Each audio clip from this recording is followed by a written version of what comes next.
So it seems like every offseason we have to have this discussion because I saw Minnesota Vikings fans and Detroit Lions fans on Twitter a couple of days ago talking about how both of their teams have an opportunity to take the NFC North away from the Green Bay Packers. And of course, you have people saying that the Packers are going to take a step back with the loss of DeVante Adams, trading him away to the Las Vegas Raiders. And once again, have to come on here and give Lions fans and Vikings fans a reality check. Now, here's the thing. People have to realize that as long as the bad man Aaron Rodgers remains in Green Bay, the Packers are pretty much going to be a favorite year in and year out to win this division. You look at Minnesota. Minnesota definitely is a team that has a possibility of being able to challenge Green Bay for the division. However, we don't know how good of a head coach Kevin O'Connell is. Minnesota does have question marks on the offensive line, and we also don't know how improved the defense is going to be in 2022. You look at the Detroit Lions, already got done doing a segment on them. They are a team that could be a borderline playoff team, but they still have a lot of ways to go until they're able to compete with the Packers for this division.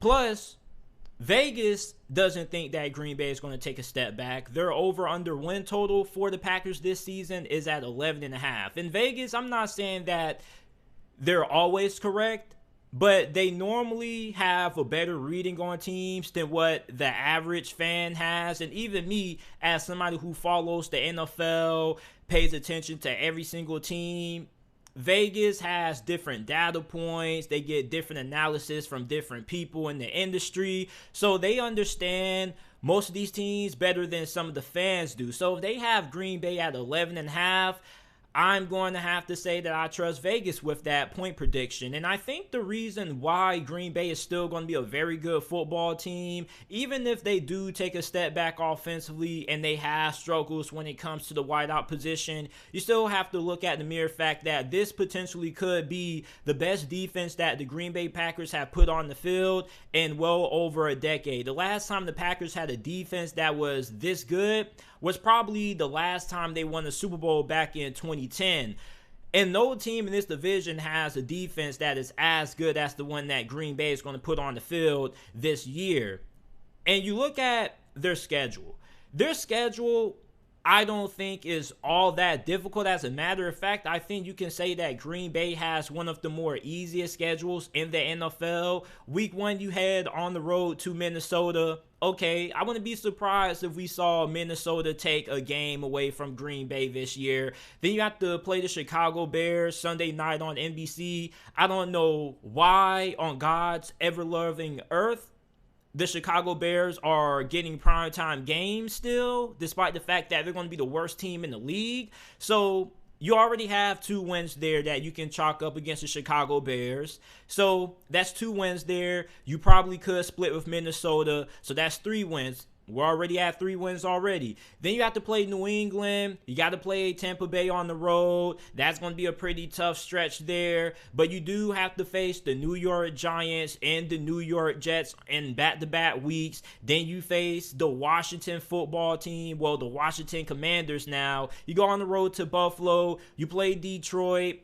I don't know if Detroit is going to be able to steal a game from Green Bay this year. Maybe they do, maybe they don't, but I still love for Green Bay to mop the floor with Detroit. So with the fact that the Packers are already going to mop the floor with the Lions and the Chicago Bears, we're at 4 wins. Then you have 3 wins that you could probably chalk up against the Jets and the Giants there. So now you're at 5 wins. And then if you split with Minnesota, that's 6. So then you kind of reach the meat and potatoes of your schedule in the month of November. Mid-November is where we start to see the contenders separate themselves from the pretenders. You have to go face Dallas, but you play them at home. You also have to play Tennessee, but you also do that at home. So those are games that could be pretty tough for Green Bay, but I expect them to at least win one of those matchups. So then you're at 7 wins. Then you have to go on the road and play the Philadelphia Eagles, which is a really tough game. And I don't really know what to expect from Philadelphia. I still have a lot that I need to see out of Nick Sirianni in year 2 and Jalen Hurts, because last year the Eagles were 1-8 against teams that had a record of 500 or above. And even though they did improve overall, I still have questions about their ability to make adjustments and how good Jalen Hurts can throw the football against good defenses. So I think that definitely is a game that Green Bay has a pretty significant chance of being able to win. But that's a game that can go either way.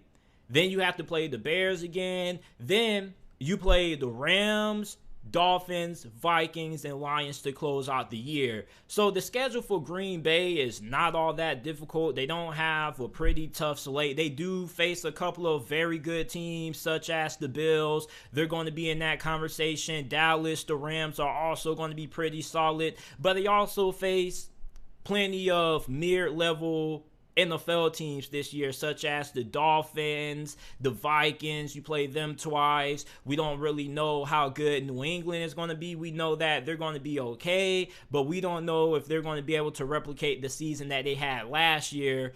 So overall for the Packers, for them to take a step back, they need to have so many things go wrong for them. First of all, you just have to have a complete disaster at wide receiver, which is going to be pretty hard because Aaron Rodgers is a quarterback that's so good that he elevates the wide receivers on his team. You currently have Allen Lazard, who is expected to be the wide receiver 1 on this team this year, who's holding out due to a contract dispute.